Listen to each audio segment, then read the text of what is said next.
not your father's property. This property is government. તમારે વાત જ નથી કરતો. As an educated, as an advocate.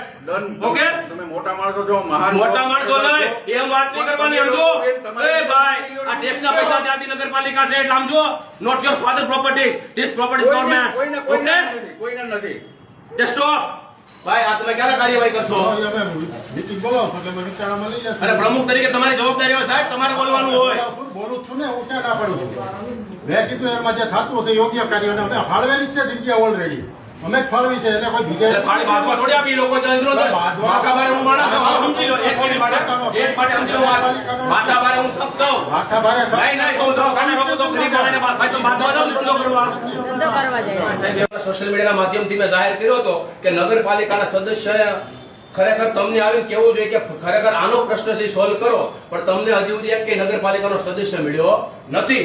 આયા થોડુંક મારે વ્યવસ્થિત કાયદાની ભાષામાં હાંકવાના હતા, પણ એક શ્રદ્ધાંજલિનો કાર્યક્રમ હોય એટલે મહેતાભાઈ ડેથ થઈ ગઈ છે એટલે મારી લિમિટ હોય છે બોલવાની.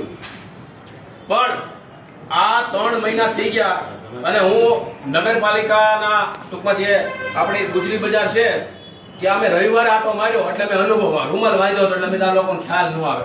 આટો માર્યો તો મને એવો અનુભવ થયો કે ખરેખર ને અમુક લોકો એવું છે કે 10 ખાટલા એના હોય, કોકના 20 ખાટલા હોય, કોકના 15 ખાટલા હોય તો એ ડખો થાય અને ડખો થાય તો અંદરો અંદર બાંધે અને આપણા એ મજાથી જોઈ અને આ ફરિયાદો થાય એટલે કોર્ટના ધક્કા થાય અને કોર્ટના ધક્કા થાય એટલે આરામથી છે ને જજ સાહેબ અમે અદર પાડીને ઉભું રહેવું પડે આ કાયદાની ભાષા. પણ એક ટકો નગરપાલિકાના પ્રમુખ તરીકે આમાં મેં તમને આની પહેલા પણ કીધું હતું અને એમાં અંદર ઉતરતા મને ખબર પડી કે રાઠોડ સાહેબ નગરપાલિકાના ચીફ ઓફિસર છે એનો 1% આમાં રોલ ન આવે. રોલ ફક્ત ને ફક્ત તમારો અને ચૂંટાયેલા સભ્ય આમાં ઠરાવ કરે એટલે આ લોકોને કાયમી માટે જગ્યા મળી જાય. અને ભાઈ ભાડો ભરવા તૈયાર છો?